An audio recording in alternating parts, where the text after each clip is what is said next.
এই রসটা যদি আজ বাজারে ভালো দামে বিক্রি হয়, রহিমার মুখে হাসি ফুটবে।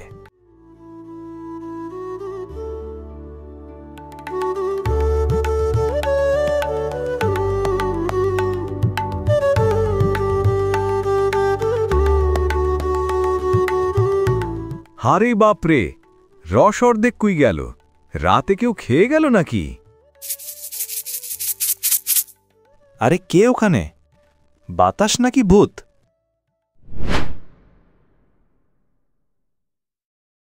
প্রতিদিন সকালে রস কম হয় কেন? তুমি নিশ্চয়ই আধা হাড়ি খেয়ে আসো। না গো রহিমা, আমি শপথ করে বলতেছি, আমার খেজুর গাছে ভূত আছে, রস খেয়ে যায় রে।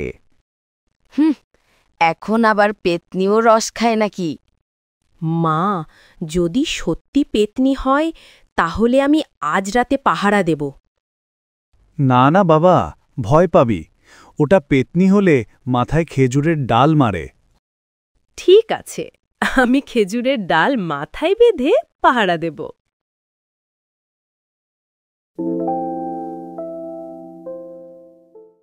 দেখ, রসের হাড়ি ভালো করে বেঁধে রাখছি, কেউ আসলে ধরবি। বাবা, ভূত যদি সুন্দরী হয়? তোর মাথা নষ্ট, ভূতরা সুন্দর হয় না, ভয়ানক হয়। এই রসটা আমার প্রিয়, একটু খাই। কে কে ওখানে? পেতনি না মানুষ? আমি পেতনি, কিন্তু খারাপ না, শুধু খেজুর রস ভালোবাসি রে। তুমি পেতনি, তাহলে ভয় দেখাও না কেন? ওসব পুরনো ফ্যাশন, এখন আমি রস খাই, রক্ত না।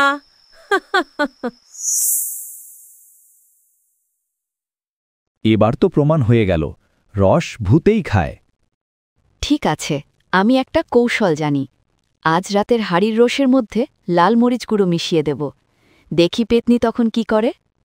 ভালো আইডিয়া মা, মরিচ রস খেয়ে ভূত কাশতে থাকবে।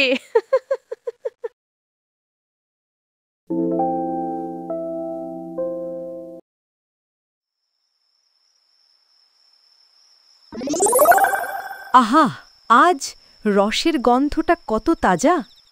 খাই এক চুমুক। মুখ জ্বলে গেল, পুড়ে গেল। কে মরিচ দিল আমার প্রিয় রসে?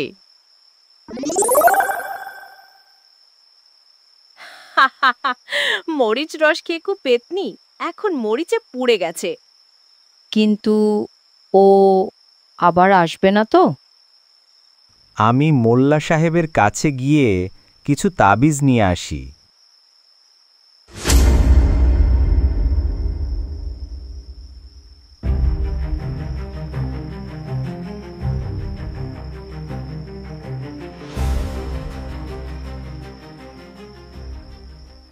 ও পেতনি খুব পুরনো, সে খেজুর গাছের রসে বন্দী।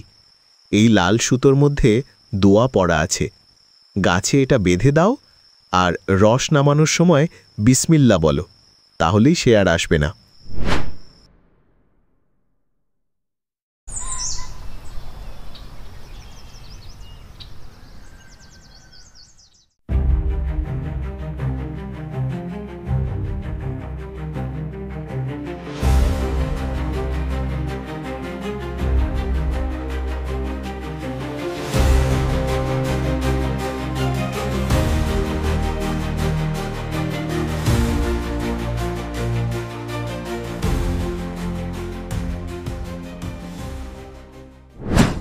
দেখো দেখি, আজ রস পুরো আছে। মানে মরিচি আর দোয়ায় পেতনি গেল ভয় পেয়ে।